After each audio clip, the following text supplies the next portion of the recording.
If everybody can find their places, we're going to get started. We're trying to stay on schedule here. Following up on Sue Ellen's comments, if you were here a few minutes earlier, the title of our next panel is Black Female Resistance. And our moderator is Barbara Krauthamer. Barbara is the professor of history and was named dean of the graduate school at the University of Massachusetts Amherst in May of 2017. Yay.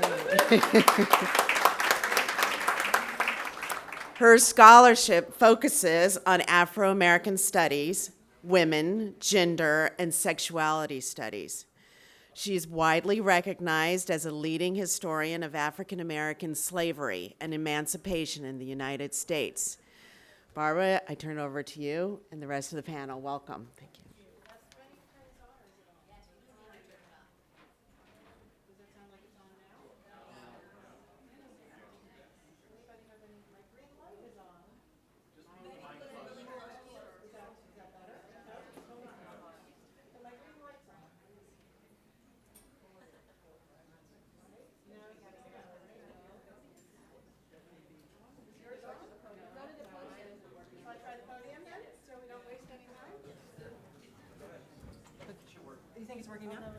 Hello? That was her voice, not mine. Oh, there we go. That's better. Well, good morning. Good morning. Thank you, Robin, for the introduction. Thank you, Sue Ellen, for organizing this amazing panel on this amazing book festival. It's a great pleasure to be here with some old friends and some new friends. What I'm going to do, our format today, I will introduce our four panelists. I'm going to set us up with a couple of thoughts about our work. One of the things that I think is great is that we all are interested in the similar kinds of questions, but from very different approaches and very different perspectives. So I'll do the introductions, and then each of our authors will reflect on her work for a few minutes, and then we'll have a conversation, and then open it up to the audience. So I'm out of order. So at the far end of the table, Dr. Carol Anderson is the Charles Howard Candler Professor of African American Studies at Emory University. Her research and teaching focus on public policy, particularly the ways that domestic and international politics intersect through issues of race, justice, and equality in the United States. Professor Anderson is the author of many books, including Eyes Off the Prize, The United Nations and the African American Struggle for Human Rights, 1944 to 1955. This book was awarded multiple prizes for the strength of her scholarship, including the Gustavus Myers and Myrna Bernath Book Awards. In her second book, Bourgeois Radicals, the NAACP and the Struggle for Colonial Liberation, Professor Anderson uncovered long-hidden and important roles of the nation's most powerful civil rights organization in the fight for liberation of people of color in Africa and Asia. Her most recent book, White Rage, The Unspoken Truth of Our Nation's Divide, is a New York Times bestseller and was a New York Times editor's pick in July of 2016. More recently, in March of this year, it was awarded the National Book Critics Circle Award for Criticism.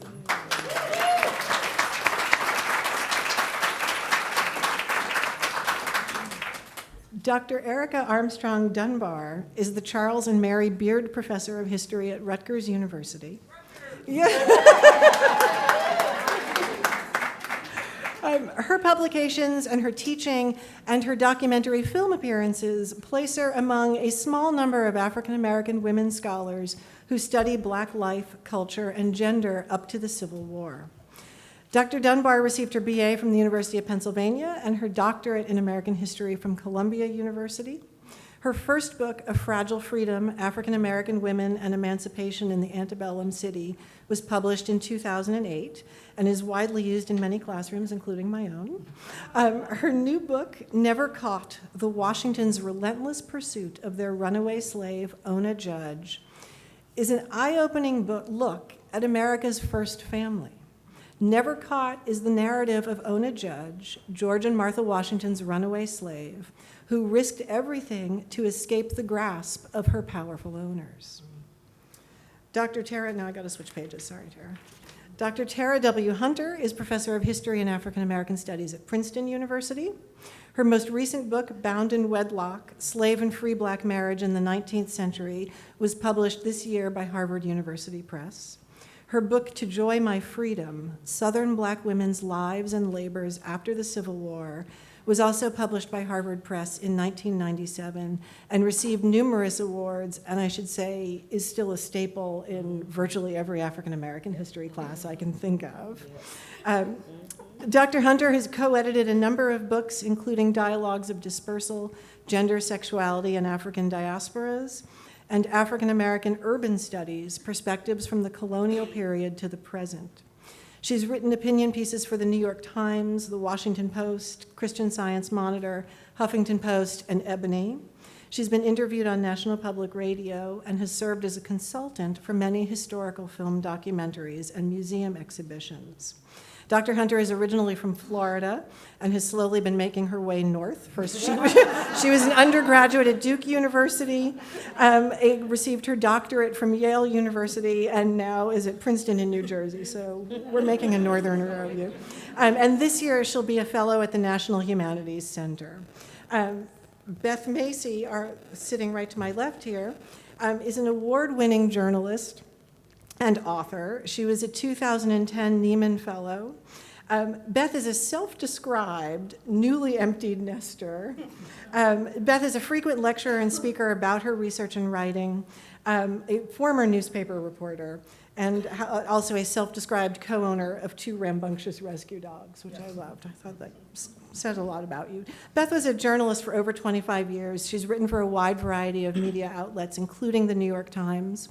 She's the author of 2 highly acclaimed books, the best-selling, and I should say best-selling books as well. Her first book, published in 2014, was called Factory Man. It told the story of a furniture maker from a storied Virginia furniture-making family in Bassett, Virginia, who successfully kept his factory running and the workers employed, despite facing tremendous and growing international economic pressures in the industry. This book was awarded the Lucas Prize and was a national bestseller. It's followed this year by her second book, Truevine, which has similarly received tremendous attention and praise, which we'll discuss today and which I predict will also become a major prize winner as well. So without any further ado, I want to introduce our 4 panelists and set us up for this conversation by noting that there are 4 books that we're here to discuss today, in different ways prompt the readers and prompt all of us to reconsider the past, but also to think more carefully, and I think with greater care and humanity, if we can, about both African American people and also the long and enduring history of racism.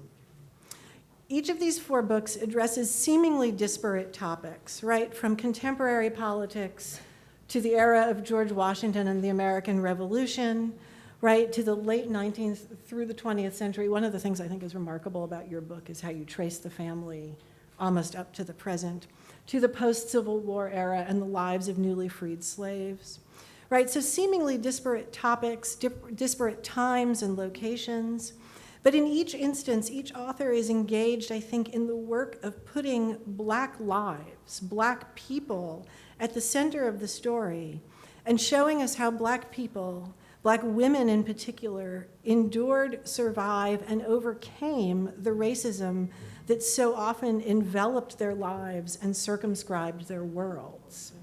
So I thought we could begin that I would ask each of you to reflect for a few minutes on your work and how you see your work and your role as a writer in bringing these stories and these issues to your readers. So why don't I just start with Beth and we'll work our way down. Just put a timer so I don't go. So I arrived in Roanoke, Virginia in 1989 to write feature stories. And I was driving around with a photographer one day, and he told me The Bones of Truevine, the book I'm going to talk about today. And he told me this true story, he thought, but he wasn't sure, about 2 young brothers who were working on a Virginia tobacco farm as sharecroppers. They were born with albinism, and they were kidnapped and sold to a circus, and then they were sold from one entity to another while their mother searched high and low for them. And what he said to me was, he said it was the best story in town, but nobody had been able to get it. And if you talked to people who were African American over, say, the age of 60, they would have grown up hearing the story. It would have been told to them when they left home to go to, say, a fair or festival, you all stick together or you might get kidnapped, like George and Willie. But no one really knew if the story was true. And the woman who held sort of the key to the story, she was the gatekeeper, her name was Nancy Saunders, and she ran a little soul food restaurant called the Goody Shop in Roanoke. And so I sort of blithely saunter in around, say, 91, and I say, hi, I'm Beth Macy. I'm nice. You should let me tell the story of your famous great uncles. And it's like, there's like 10 seats in the restaurant. There's a line out the door every single day. She opens when she's ready to open. It doesn't open at the same time. And she points to a sign on the wall that a customer has given her. And the sign says, sit down and shut up. So she basically said George Muse had died in 1971. Willie was still alive. He ended up living to be 108. And she said he's been exploited his whole life. He's resting. And so I talked her into letting me write a feature on her restaurant. And then I never knew I would write books. I just started hanging out at the restaurant because it was a really cool place, and I would get story ideas. And she would give me advice and often criticism on the latest story I had written. So we became kind of close over the years, and finally in 2013, she let me write her uncle's story as a book on one condition. She said, no matter what you find out, because she knew I'd uncover some difficult, raw truths, no matter what you find out, you have to remember that in the end, they came out on top. And so I went to explore what actually happened, and I found, wow, what a story of resistance. Their mother, Harriet Muse, was an illiterate maid. In 1927, she finds them under a sideshow tent in Roanoke, Virginia, where by this point they're with Ringling Brothers and Barnum Bailey, the largest entertainment company in the world at the time, and she gets them back. And in that tent, just a month earlier, there had been, 11 lynchings that year in the South. But in that tent, in that particular tent, the KKK had just rallied, the largest KKK in the state. And when she claimed her sons and she wanted to bring them home, Ringling didn't want to give them up. And 8 police officers came.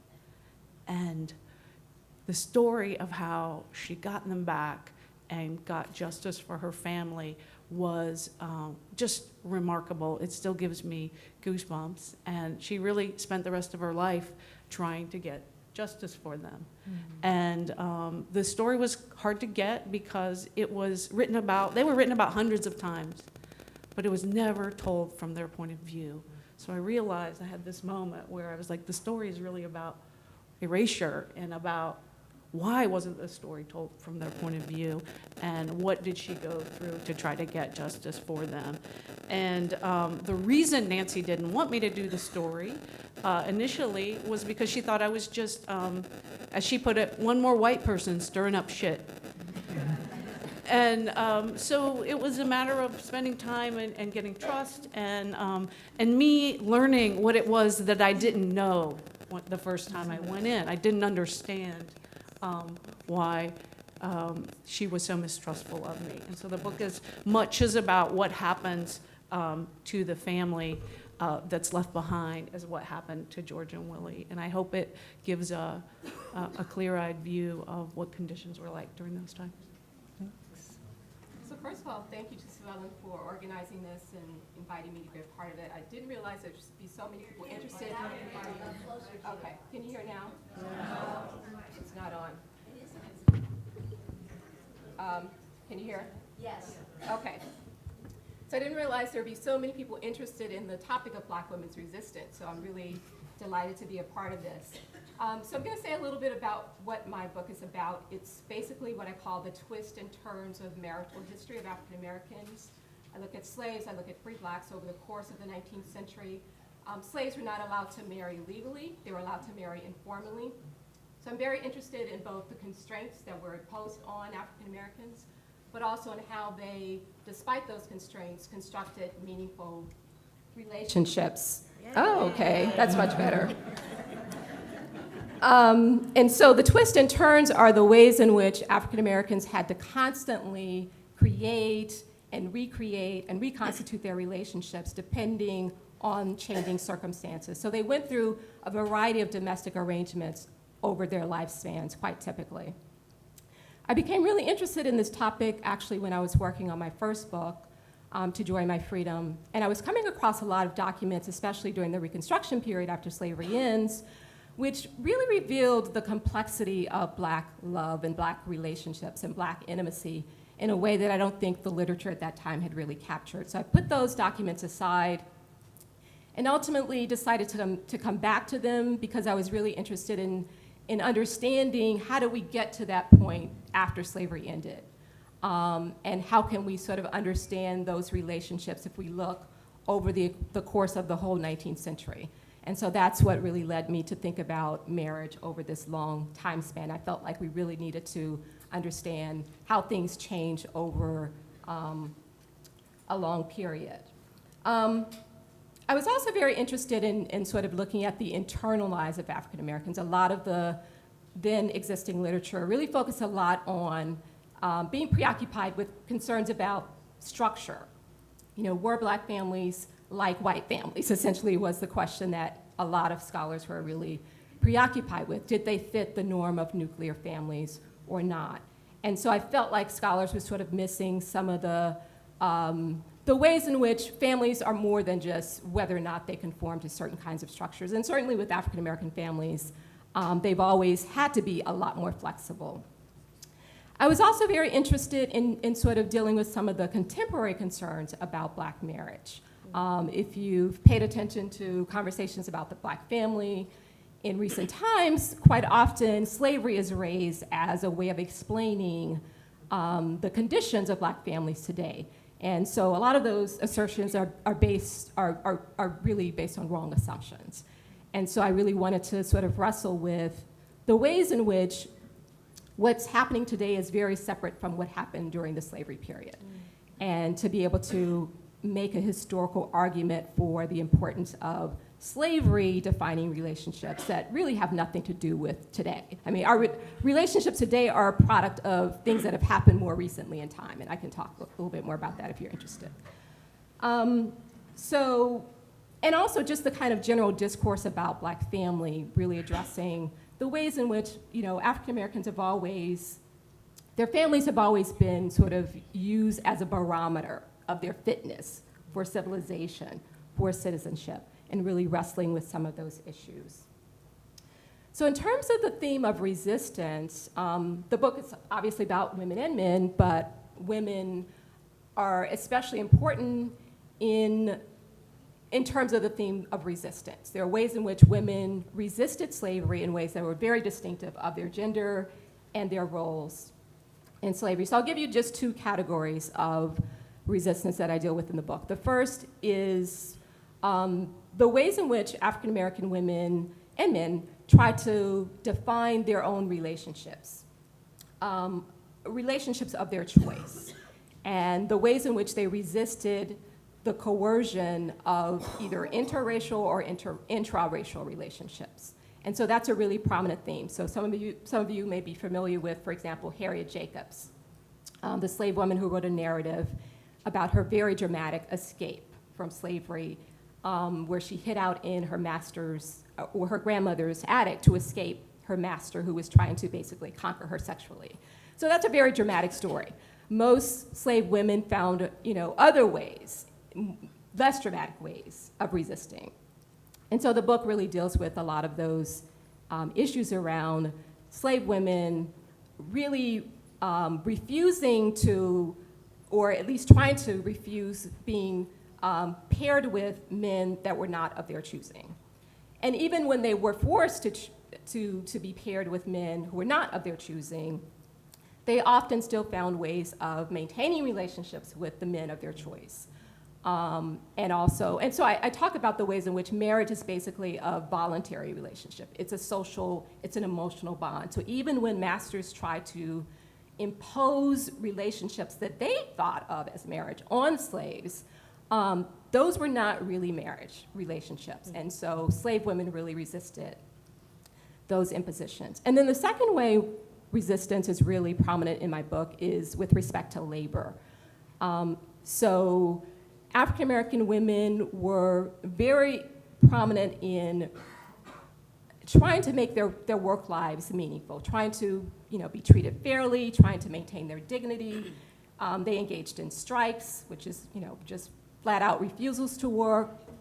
They pressed for the organization of labor that was more suitable to their family lives, and we see this especially during the Civil War and Reconstruction period, where they want to work in family units as opposed to being sort of indiscriminately put into gangs to perform labor. And the reason for that had to do with their families wanting to have the flexibility of working for their families, not just working in the fields for landowners.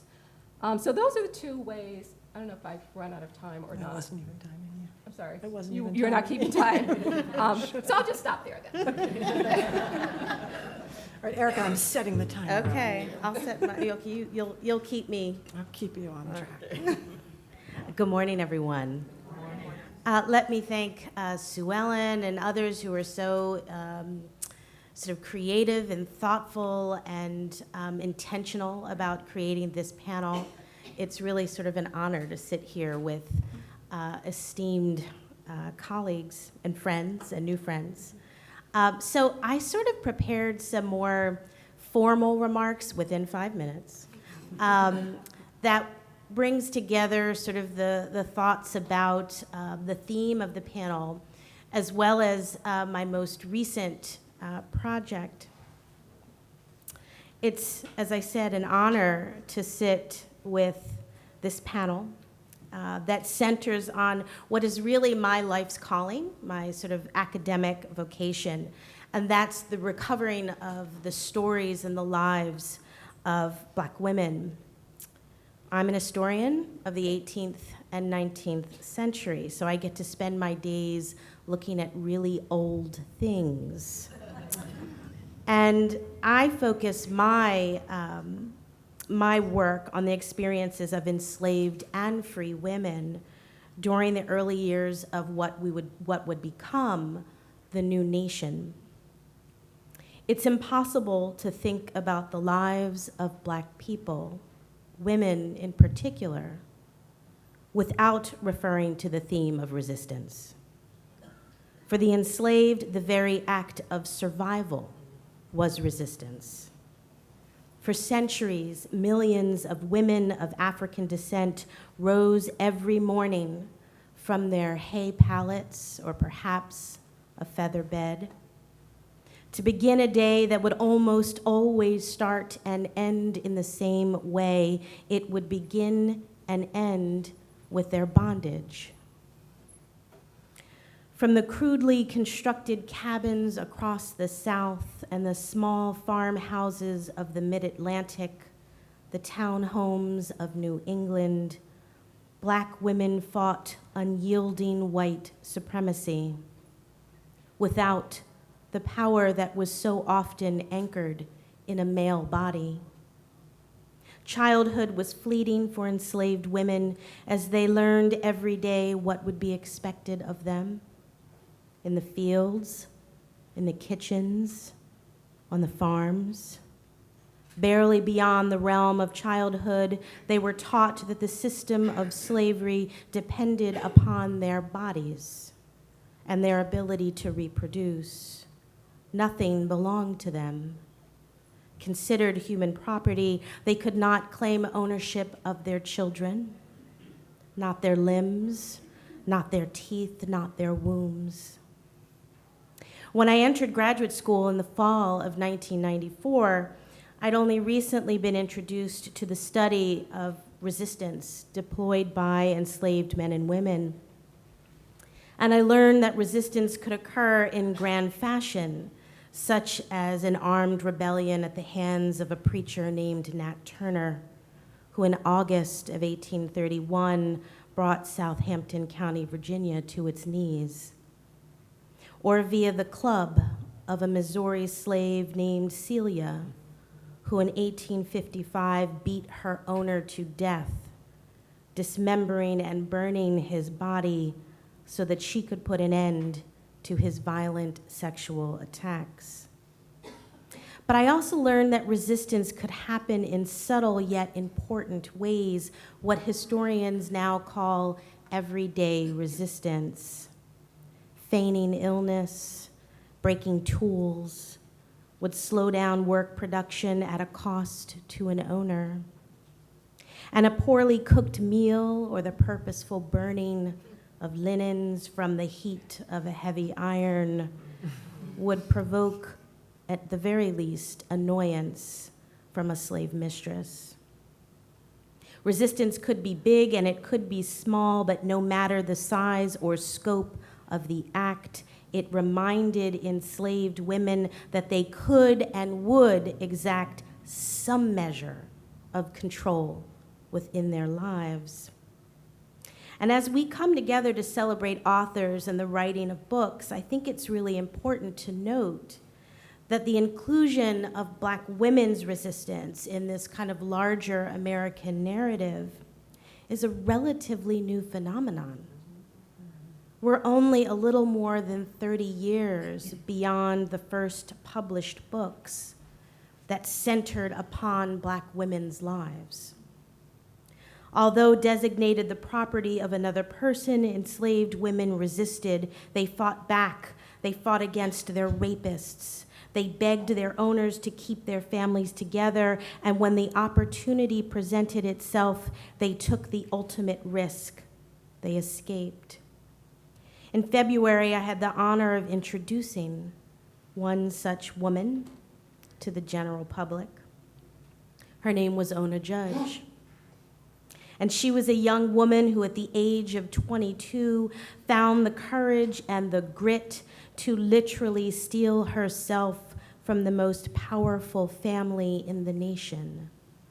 She escaped the household of George and Martha Washington. Ona Judge's life and her escape speaks to the central theme of this panel. And perhaps there's no better time than the present to think about a 22-year-old Black woman resisting the President of the United States.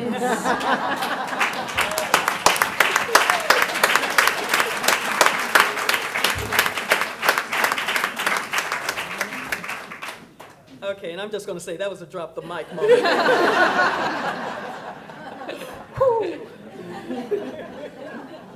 My sister, that was beautiful. Oh, and I want to thank all of you for being here today, and I want to thank Sue Ellen for putting this panel together. And I am honored to be on this panel with such amazing, amazing scholars and authors. Just, I'm blown away. How I got to white rage. You know, that ought to be my biography, right? How I got to white rage. And I'm going to give the Cliff Notes version.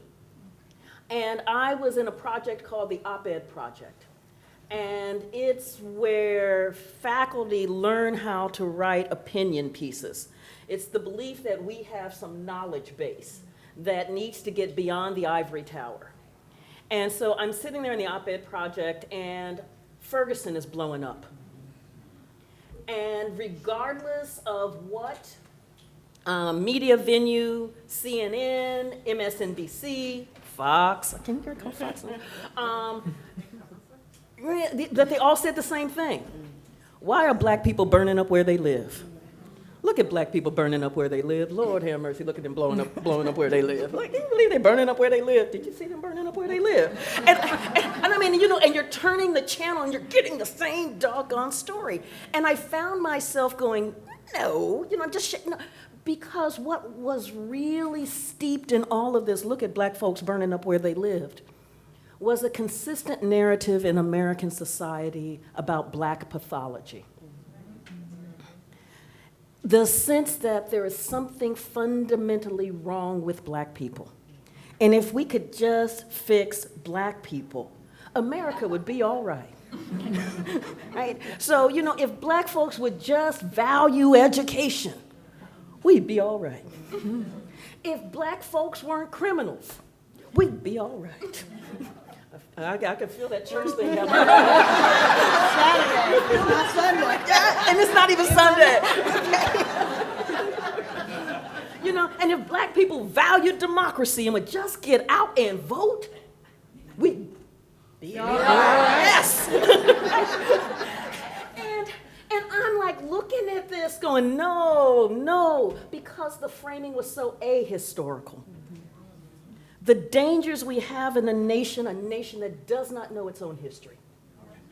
A nation that is fact-free. Sounds like we're going to do a 1-2 punch here, aren't we? A nation that then creates these mythologies and then tries to root these policies in these mythologies. And so I set out first in a Washington Post op-ed that went viral to lay out the history of white rage in the United States. And what I picked up on from years of research and writing was that it wasn't the presence of black people that created this white rage. It was the presence of black people who aspired. It was the presence of black people who achieved. It was the presence of black people who demanded their rights. If black folks, that was the pathology, black achievement. And so I then marked it out through these key moments in American history. The end of the Civil War, where black people are no longer property. The Great Migration, where, as Isabel Wilkerson says, black people for the first time did not ask, they just did. Brown.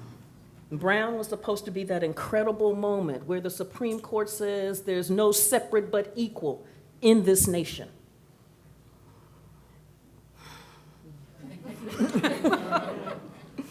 The civil rights movement, and you know the civil rights movement is that kind of feel-good thing as we look back on it, where I had a colleague who said it's so hard doing an oral history of the civil rights movement, because every black person marched with Martin Luther King. And every white person marched with Martin Luther King. And I say, Lord, if everybody's marching with Martin Luther King, why do we need a civil rights movement? And then finally, Barack Obama. The only way to understand Donald Trump is to understand the white rage against the election of Barack Obama. And so I looked at, over time, 3 key areas: education, voting, and criminal justice, and marched those through these key moments in time where black people were gaining their citizenship rights, achieving, and how white rage, understand, is not the violence of the Klan. It is so easy for us in this society to just wall off racism as this incredible, horrific violence. White rage is the quiet, cool, efficient, legalistic policies, like the war on drugs, that set out to destroy all that black people have achieved in gaining their citizenship rights. In my story, there are some incredible women. There is Barbara Johns, teenager, who is in Prince Edward County, Virginia. And Prince Edward County, Virginia, in the 1950s, didn't believe that black folks needed to be educated. In Robert Moton High had 2 times as many students as it could possibly hold. But the school board refused to build a new school for these children. Instead, put up 3 tar paper shacks that had no plumbing, had no heating, it just tar paper shacks, and said, go get educated. Barbara Johns organized, because one of the things you see with black women's resistance is an incredible, incredible ability to organize. And she organized the students in her school, and they marched out. The death threats came. And her parents had to pack her off to her uncle in Alabama for safety because they were coming after that 17-year-old child. But the Prince Edward County School was one of the key elements in terms of pushing the Brown decision forward. Then there's Elizabeth Eckford in Little Rock. 9 honors students go to integrate Little Rock High, and Elizabeth doesn't get the notice. And so she doesn't come in with the other 8. She comes in by herself and is soon surrounded by a mob of angry white housewives who are screaming every epithet at this poor child, telling they're going to kill her. And imagine you're 16, 17, and all you see is a sea of hatred around you. That's what happened to Elizabeth Eckford for believing she had the right to be educated. And then there's Mary Turner. For Mary Turner, a white man was shot dead, a white man who was vicious and mean and nasty and evil in Georgia. And a black man shot him dead. And the response of the white community was not to put this man who did the shooting through a trial, but in fact, not only to lynch him, but to then go on a lynch hunt throughout the black community. It's what they call in war crimes collective justice, like what you saw at Lidice. Mary Turner's husband was lynched. He didn't do anything. He was just a black man. And they strung him up, and she was mad. She was pregnant, very pregnant, like 8.5 months pregnant. She said, if I knew who did this to my husband, I'd swear out a warrant on him. That's a bad sister. They came for Mary. They grabbed her, stripped her naked, hung her upside down, doused her with gasoline, and lit a match. Then, when they saw her stomach quivering, they got a knife, Lord have mercy, and they slit her stomach wide open and the baby fell out. Then they stomped on the baby's head. You heard the reports talk about the child whimpered. You heard a whimper. And then the boot came down on the child's head. Black women pay a horrific cost for resistance, but still we persist.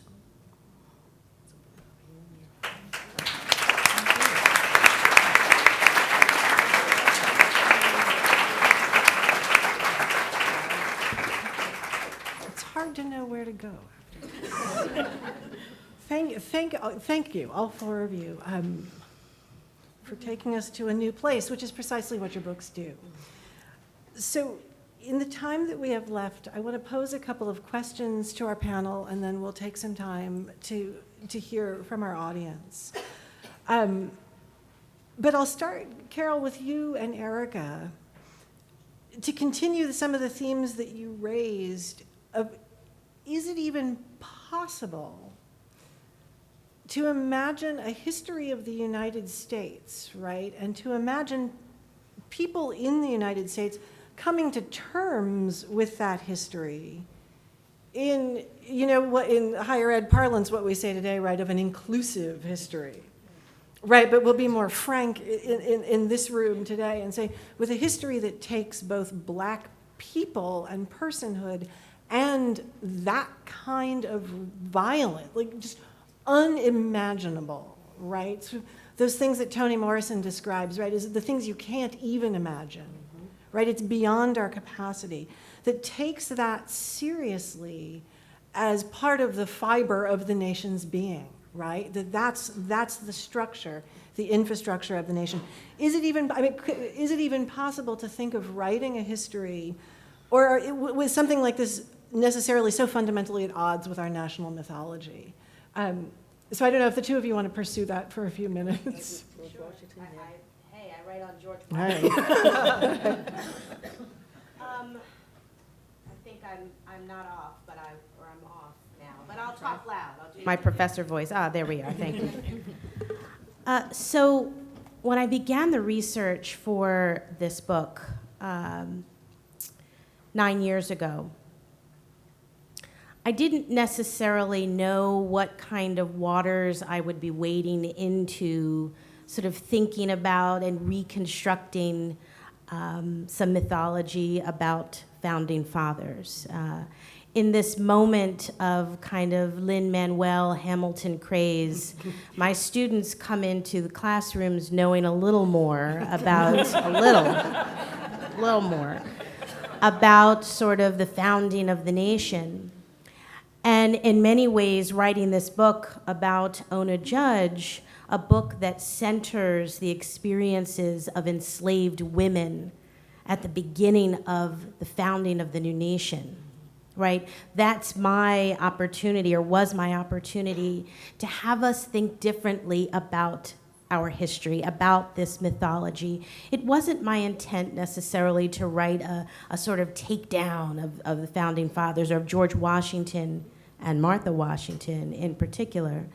It wasn't my goal to do that. It was my goal to write a history about the founding of the nation through the eyes of the enslaved, right? To flip that narrative.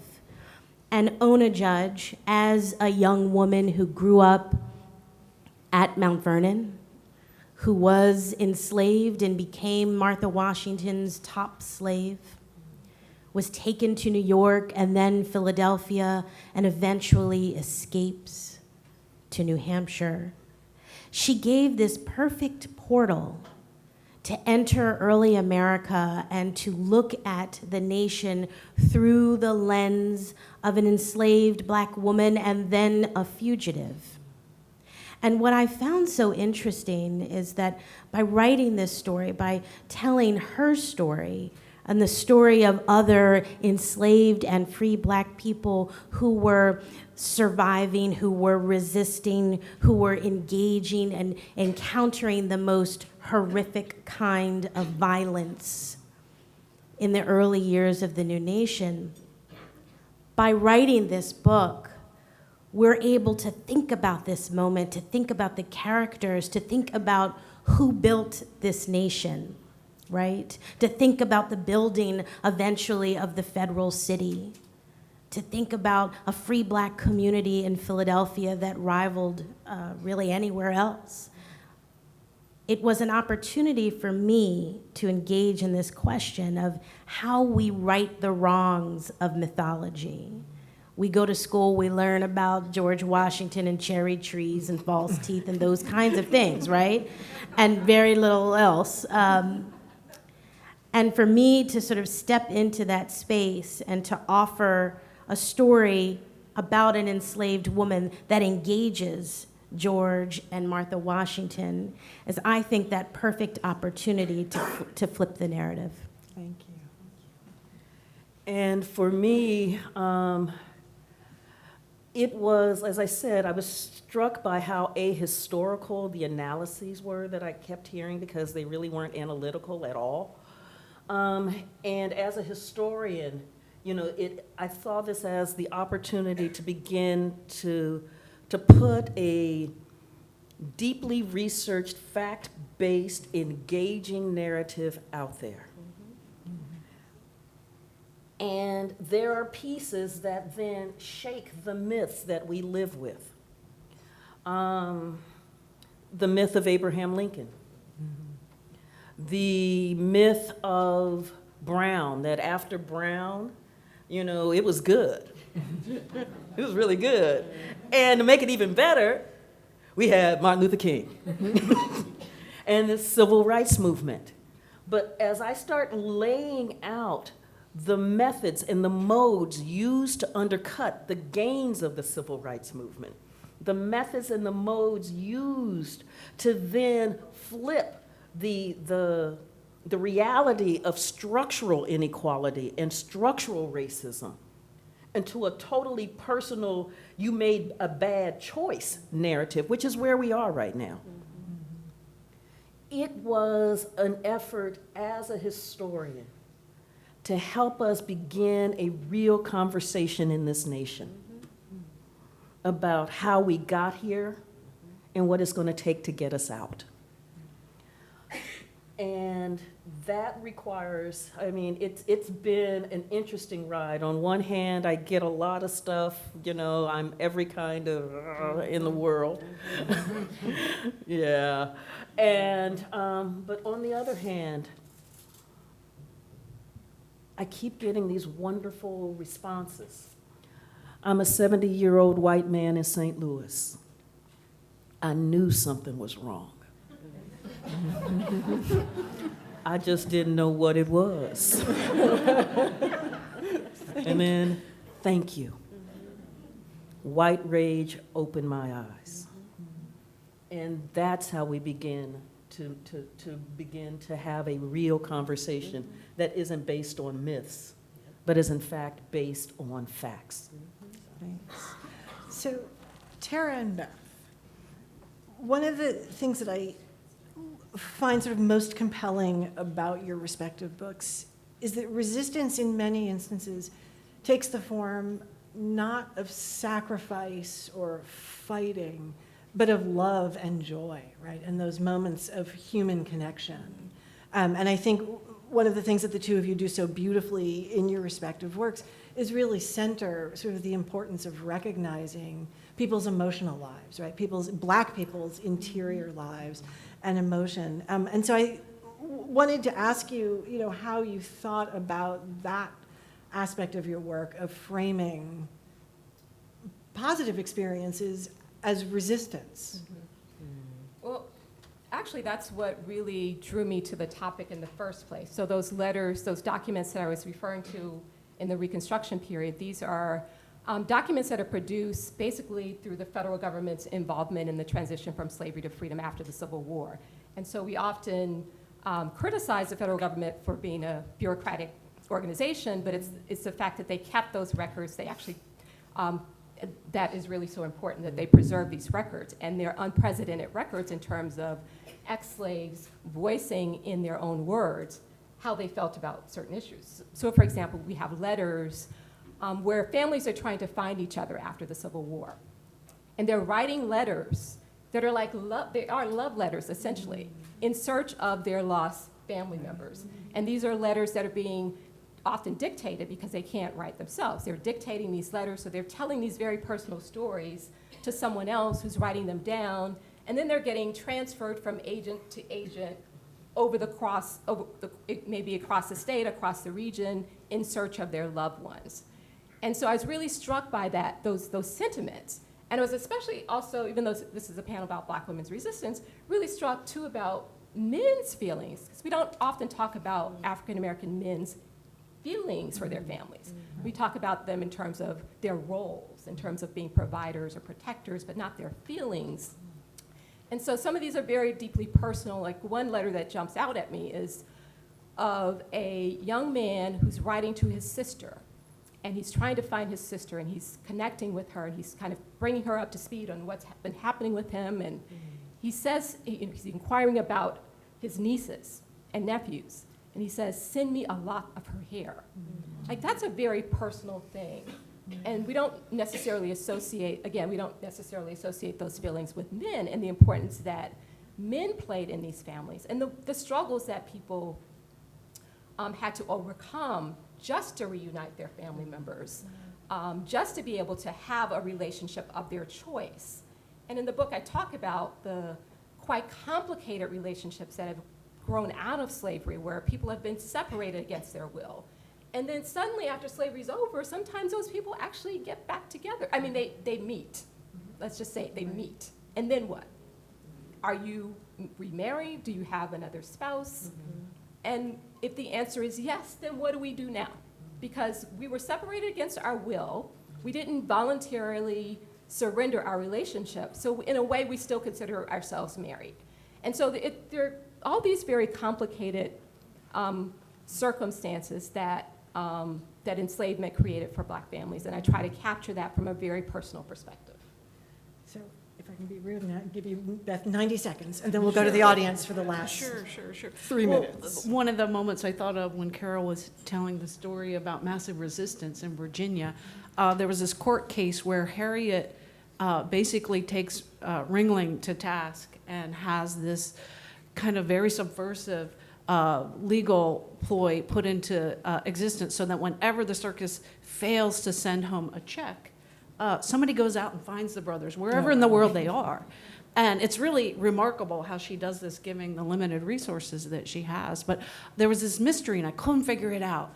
And the first Black clerk of courts in the city of Roanoke was able to find this document that unlocked it for me. And in the moment when she found it, we were sitting outside of her office under a portrait of Judge Lindsay Almond, who would become the governor who created massive resistance. And I just get chill bumps thinking about it.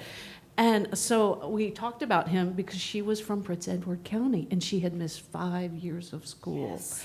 And and it was just like, it was coming around in that circle, right in that courthouse. And so anytime I would find a new thing, I would call Nancy, George and Willie's niece, great niece, and I would tell her, oh, guess what? I found out how Harriet, because of Brenda Hamilton, helped me find this document. And Nancy would say, oh, Uncle Willie is really looking out for you this week. So we are pushing the limits of our time, but I think we could probably get 1 or 2 questions. Are there microphones, or are we just going to shout? Just a quick question to all of you. Started hitting on it, the issue of the term slave. And I say that because the perception of a slave versus chattel is really different. And you've been kind of hitting at it in terms of using enslavement and those terms. But for the most part, in terms of our history, and this goes to the foundation, it appears, and I want you to speak to it quickly because I know we don't have enough time. The perception of somebody when you say chattel slave versus when you say enslaved. Because that's a big, and for people, some people, the word slavery makes them comfortable. But when you add chattel, it gives a different picture. So if you can comment. So could we thank you, and can we take 2 questions and then we'll, thank you very much. Is there somebody else who wants to? No? Okay, there you go, perfect. Well, I'll start with, so in the beginning of my book, I actually write about using the term enslaved versus slave. And I explain that it's very important to think about this term enslaved or enslavement because it reminds us that it was an act placed upon someone else as opposed to an identity, right? I'm a slave, that is my identity. And I think for most of us historians, we use the term enslaved and enslavement with more kind of frequency now, more regularity. Now, I do use both terms just in terms of sort of narrative flow in the writing, but I think you raise a good question and a good point about thinking about these terms and terminology, period, how that shapes identity. And I think for most of us, we use this term enslaved or enslavement to remind us that this was an act, an involuntary act, right, placed upon millions of people. Thank you. So I think we've just run out of time, but I'd like to tell you that we can continue this in the Menemsha room, which is just down the hall. You're going to meet the authors. They'll have their books there. We encourage you to buy as many books as you can. That's how you can support us in this effort. So we want to thank the panel very, very much.